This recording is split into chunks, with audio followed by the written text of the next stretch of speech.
बाप रे, आप देख सकते हो कि हम हमारा देसी बनना कभी नहीं छोड़ सकते। हम खा रहे पाव भाजी, वो भी lake side. Can you imagine? इस वीडियो में मैं आपको दिखाने वाली 4 ऐसे सुंदर सुंदर जगह जहां आप ज़रूर जाना अगर आप कनाडा विज़िट कर रहे हो तो। और इस सब के बीच एक बहुत ही बढ़िया एक्सपीरियंस हमने लिया, वो मैं चाहती हूँ आप वीडियो एंड तक देखिए सो दैट मैं आपको वो एक्सपीरियंस करवाऊँ। और वो ऐसे लगती कि बहुत ही छोटी चीज़ है, लेकिन नहीं, न्यू थी हमारे लिए, इसलिए हमें बहुत मज़ा आया। सो गाइस, आप देख सकते हो हमने हमारी जर्नी स्टार्ट कर ली है और सबसे पहला डेस्टिनेशन हमारा था लेक साइड पार्क विस्लर। और आप देख सकते हो हमने क्या किया है। पहले ही पहुँचते पहुँचते सबसे पहले हमने पी है चाय एंड चाय एंड चाय। सो आज के वीडियो में मैं आपको एक इन्फॉर्मेटिव बात बताना चाहती हूँ कि आप अगर यूएस में रहते हैं और थोड़ा वेस्ट नॉर्थ में रहते हैं तो आप 1 या 2 दिन का वीज़ा निकाल सकते हो कनाडा के लिए। सो दैट मैं जो भी जगह आपको दिखा रही हूँ वो थोड़ा कनाडा की वेस्ट साउथ में है। सो आप घूम सकते हैं यहाँ पे। सो आपको अगर पूरी डिटेल्स चाहिए तो आप मेरे प्रीवियस वीडियो भी देख सकते हो। After exploring the lake side park हम चल पड़े हमारे next destination which was provincial marine park. और यही वो जगह है जहाँ हम हमारा पाव भाजी का पूरा सेटअप लेके आए थे। हम लिटरली हमारा ग्रिलर भी लेके आए थे पाव सेकने के लिए, ब्रेड सेकने के लिए। सो बेसिकली ये जगह एक स्मॉल पोर्ट कह सकते हैं या फिर हार्बर कह सकते हैं, वैसी जगह थी। इसको कुछ हिस्टोरिकल मीनिंग है जो मुझे डिटेल में नहीं पता है, लेकिन ये बहुत ही सुंदर जगह थी। यहाँ बैठ के लंच खाने का मज़ा बहुत ही अलग था। सो आई हैव नो आइडिया आपने ये बात नोटिस की है या नहीं, लेकिन हम जहाँ भी घूमने जा रहे थे साइट सीइंग के लिए, हम हमारे साथ फोल्डेबल चेयर्स ज़रूर लेके जा रहे थे। बिकॉज़ यू नेवर नो आपको कहाँ बैठ के क्या सीन देखना है नहीं है। सो हर जगह पे, हर स्पॉट पे बेंचेस हो ये ज़रूरी नहीं, और हो भी तो आप अगर ज़्यादा लोग हो तो इट्स बेटर कि आपके पास फोल्डेबल चेयर्स हो। सो वो आपको अमेज़ॉन पे मिल जाएंगे या फिर कोई बड़े बड़े मार्ट में भी। सो वो बहुत ही यूज़फुल पड़ती है।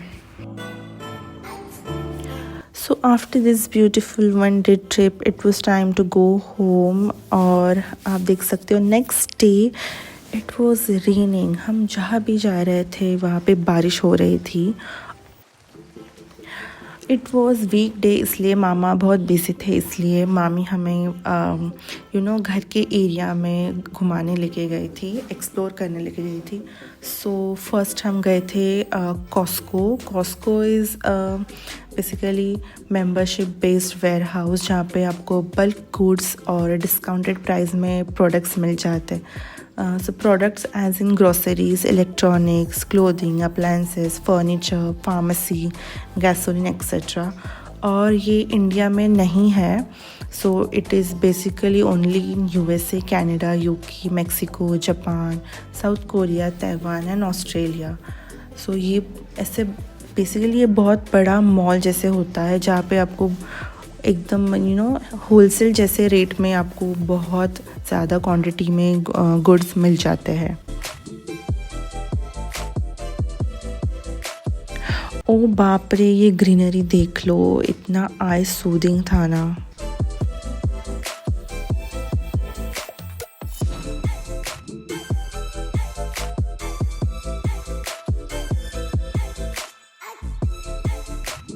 अब आई मज़े वाली बात। सो जिस एक्सपीरियंस की मैं आपसे स्टार्टिंग में बात कर रही थी, जो थी rainbow car wash. So like seriously मेरे पास शब्द नहीं है ये डिस्क्राइब करने के लिए। आप खुद देख सकते हो ये कितना सेटिस्फाइंग है।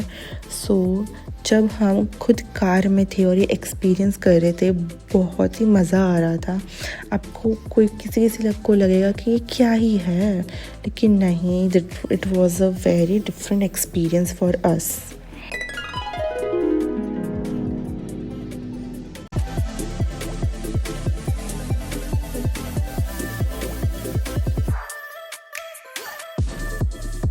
उसी शाम हमें मामा मम्मी लेके गए थे स्विमिंग करवाने। तो ओ माय गॉड, इतना बड़ा इंडोर स्विमिंग एरिया। उसके 3 सेक्शंस थे, जहाँ पे फर्स्ट सेक्शन था जहाँ पे सारे लोग छोटे बच्चों से लेके बड़ों तक चिल कर सकते हैं, स्लाइड्स थे। सेकेंड एरिया था, इट वाज लाइक जहाँ पे 3 to 5 फीट था, एवरेज था। और ज़्यादा करके जो न्यू स्विमर्स है जिनको सीखना है वो वहाँ थे। और थर्ड सेक्शन था जहाँ पे ज़्यादा करके ट्रेंड लोग थे, क्योंकि वो बहुत ज़्यादा डीप था।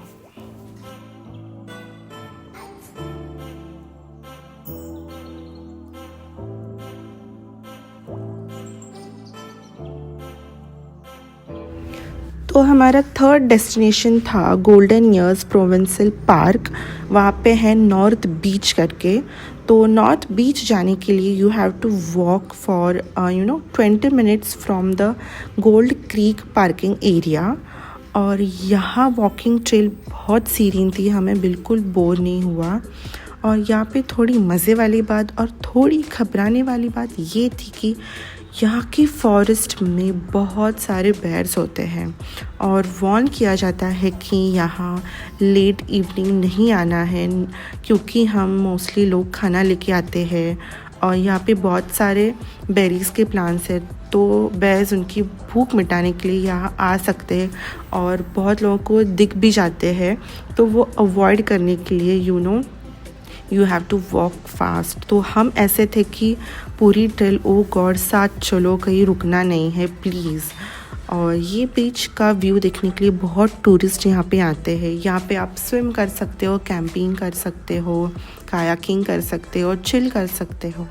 तो हम यहाँ पे थोड़ी देर के लिए आए थे। हम हमारे साथ एक फोल्डेबल हाफ टेंट लेके आए थे और हर बार की तरह सबसे पहले सेटल होने के बाद हमने पी है चाय।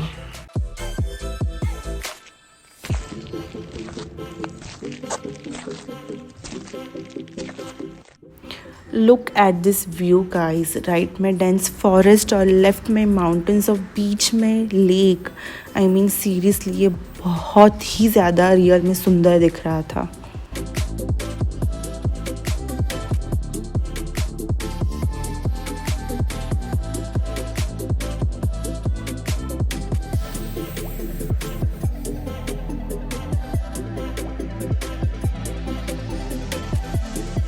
उसके बाद नॉर्थ बीच पे चिल करने के बाद हम जल्दी निकल पड़े, क्योंकि हमको 20 मिनट्स वॉक करके जाना था पार्किंग लॉट तक। उसके बाद हम गए हमारा fourth destination and I am really sorry, मुझे इस जगह का नाम नहीं पता है, लेकिन आप देख सकते हो again it's different and beautiful.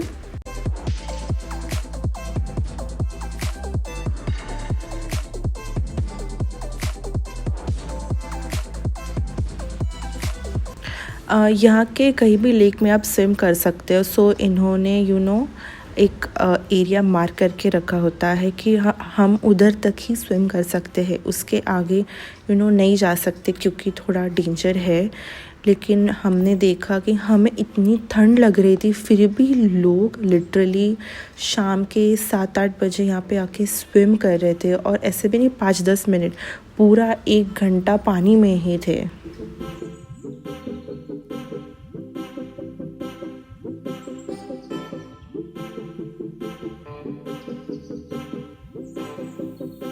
यहाँ पे हम पूरा अपना सैंडविच का सामान लेके आए थे। हम यहाँ पे लेक बीच पे बैठ के प्रॉपर सेटल होके चिल कर रहे थे, गेम्स खेल रहे थे, बहुत मज़ा आया।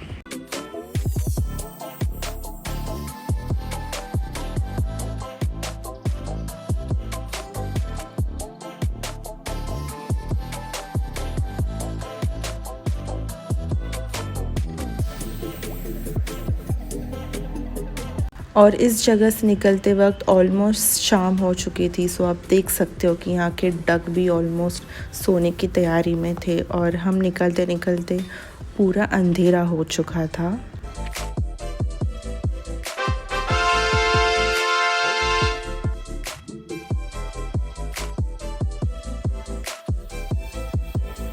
एंड फाइनली एंड अनफॉर्चुनेटली हमारे यहाँ पे बस लास्ट 2 दिन बाकी थे, तो मैं आपको बस छोटे छोटे ग्लिम्पसेस दिखा रही हूँ कि हमने क्या किया। एंड मेरा भाई हमें एक दिन पहले लेने आया था सिएटल से कनाडा, एंड मेरे मामी ने मेरे भाई के लिए फिर से केक बनाया क्योंकि लास्ट टाइम जब वो छोड़ने आया था he couldn't eat a lot.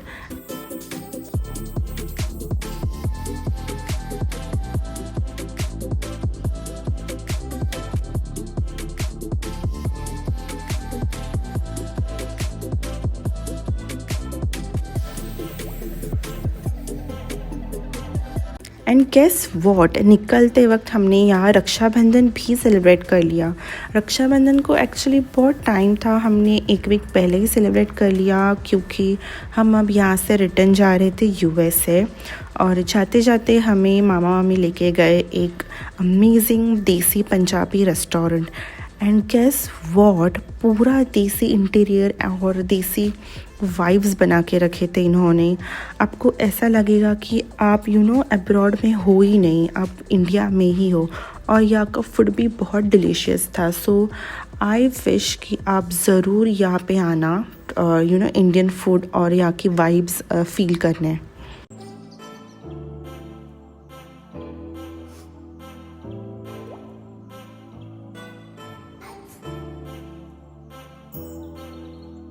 So USA और कनाडा के मल्टीपल बॉर्डर क्रॉसिंग्स है, तो जब हम यूएसए टू कनाडा गए थे वो बॉर्डर क्रॉसिंग अलग थी, और अभी हम रिटर्न जाते वक्त अलग क्रॉसिंग से जा रहे थे। और ये वाली बॉर्डर क्रॉसिंग मुझे बहुत ही यूनिक लगी compare to previous one, because यहाँ पे प्रॉपर गार्डन था, बहुत ब्यूटीफुल फ्लावर्स से दोनों कंट्री के फ्लैग बनाए थे, एकदम इनफॉर्मल क्रॉसिंग लग रही थी।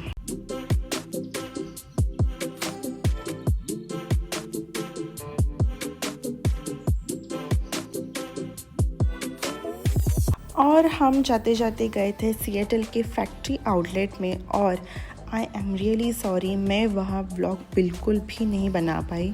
लेकिन आपको अगर सिमिलर आउटलेट देखना है तो आप मेरे ओरेगॉन फैक्ट्री आउटलेट वाला व्लॉग देख सकते हो।